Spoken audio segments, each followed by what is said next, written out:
How to add or remove VoiceOver to the accessibility shortcut menu on the iPhone 15 series. First, let's go back to the home screen by swiping up at the bottom of the screen.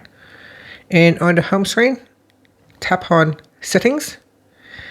Now in Settings, we scroll down and then tap on Accessibility. Next, scroll down and tap on Accessibility Shortcut. From here, we scroll down to the bottom and select VoiceOver. Once VoiceOver is selected, it will be added to the shortcut menu.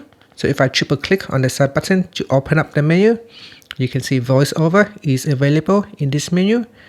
And if I deselect VoiceOver, then in the shortcut menu, it will be removed. And that's it. Finally, you can swipe up to go back to the home screen. Thank you for watching this video. Please like and subscribe to my channel for more videos.